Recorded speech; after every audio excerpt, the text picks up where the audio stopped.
Hi, everyone. Welcome back. We have Rob Williams here with us going through Media Day today. For the first time. For the first time. How is this for you? 35 stations, same question everywhere. Man, you just got to make the most out of it. Yeah. It's a blessing, man. It's fun to be here. Everybody going through it. You just got to think about that. As players, we're not the only ones suffering. You got It's true. people that got to do everything here, so just make the most of it. It's a good way to look at it. Tell me that on year 10. Give us a health update. How are you feeling since Summer League? Feeling great, man. Getting better, grinding every day.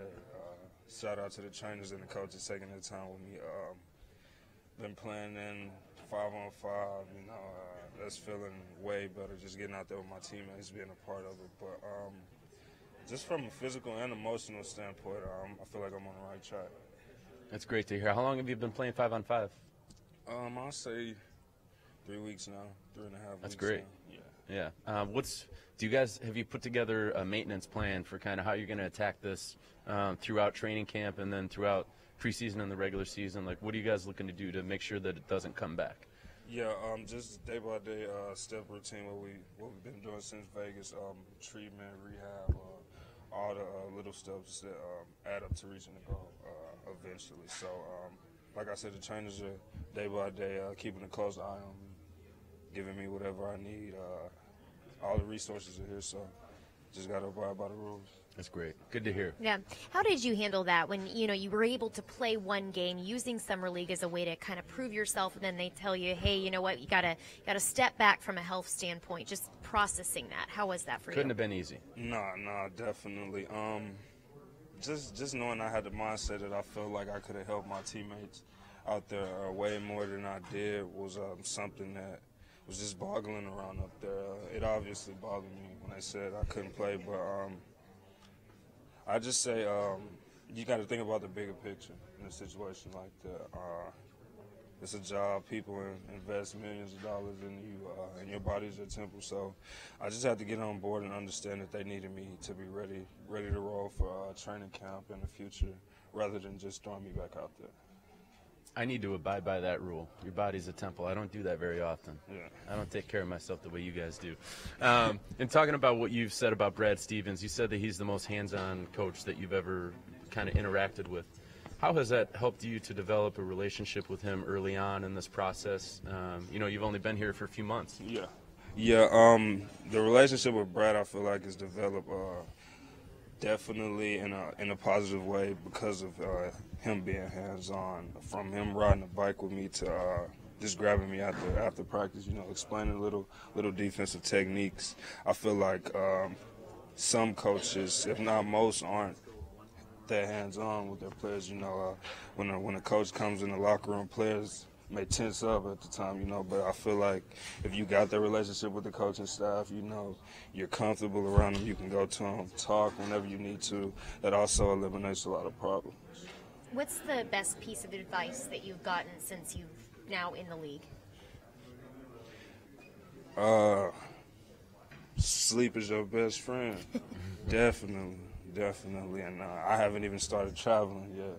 That's going to add a little element there that you're going to have to maneuver around. What are they telling you with that, Rob, on how can you balance that? Because it is a lot being thrown at you at once and trying to navigate through everything.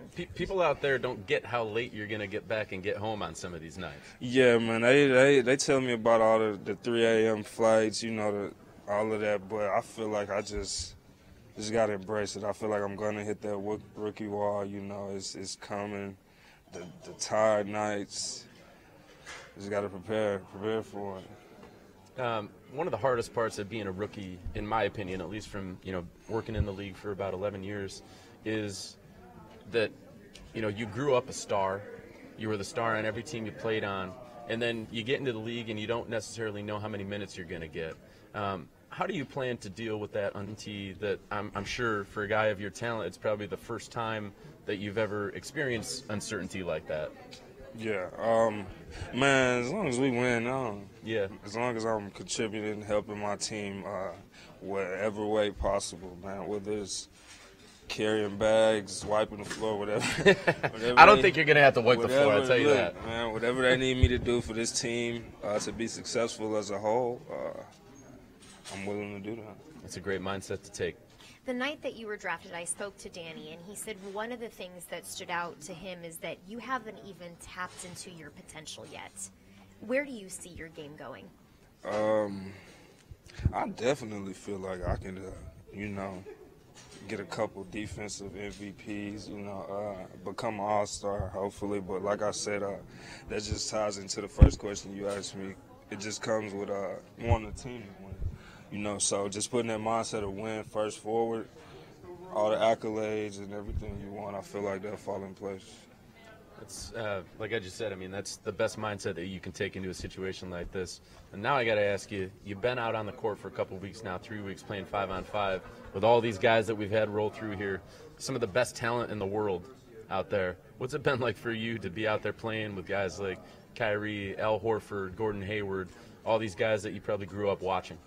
Yeah, of course I was a little starstruck, just being out there with those guys. But until you blocked a shot? Yeah, but honestly, I feel like it was very, very little time to be starstruck simply because, I have to learn how these guys play. I have to, know if Kai is going down off a screen, knowing if he's holding it out, if he wants to snake it, knowing what Smart does off a screen is what he likes to do. So I just took it from their perspective, watching Al as he brings the ball up the court, just knowing the mindset that he has, how he attacks his day. So on the court, more of looking at them as superstars, I just look at it as learning tools, all of it. So you've been a sponge out there during the game. You got to be a sponge, man, all day. Even during media day, you got to be a sponge all the time, man. You hear valuable things. Yeah, that's true. That's true. You how to learn with people, or learn how to deal with people like us for the rest of the season. We're going to go to Twitter. We have Ross who wants to know, what facet of your game are you the most eager to showcase to the fans for your first official game under the bright lights of the TD Garden as a Boston Celtic? Well written, Ross. Ooh, yeah. I'd say definitely defensive. The defensive side of it, and not just blocking shots like you said. Just being able to switch on the guards when needed. Being able to hold my ground defensively 1 through 5, hopefully. So just giving it my all for the team is just what defensively is what I want to showcase. Yeah, and that's one of the things. The versatility that you're talking about is one of the things that everyone has talked about since you got drafted here. That you're an athlete, right? You're a big, tall guy, but you're an athlete. You can defend down to, like you said, 1s, 2s, and 3s if you need to. Someone else on that actually multiple guys on this team, Al Horford, Daniel Tice, those guys do that on a nightly basis. How much defensive film have you watched of those guys to try to kind of learn a little bit of their games and how they effectively are versatile out on the defensive end? Yeah, I've been watching film on them since I got here. Baines in particular, just how he keeps, one thing I've been working on is just keeping arms long all the time, and they get heavy, but you will win points with Brad if your arms are out all the time. I'll tell you that much. Yeah, but just watching all his film, arms long all the time, even if you're not moving 100 miles per hour, just having it out there is definitely helping. Horford too, just watching him on how he may weak screens sometimes, how his feet are set, which angle he's sending the guard.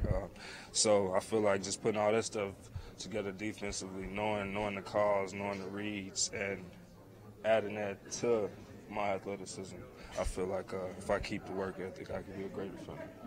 Well, we're really looking forward to you getting started tomorrow for the quick turnaround. Yeah, for training and then camp. Only 2 days of practice before the first game. 2 days. That's nuts, man. I've never seen that in the NBA, so that should be interesting on Friday down in Charlotte. Actually, it's in Charlotte. Chapel Hill. Yeah, Playing at UNC. All right. Well, thanks for coming on. Thank you. Welcome. Can't wait to follow you for the whole season. Good to see you again. Thank you. All right.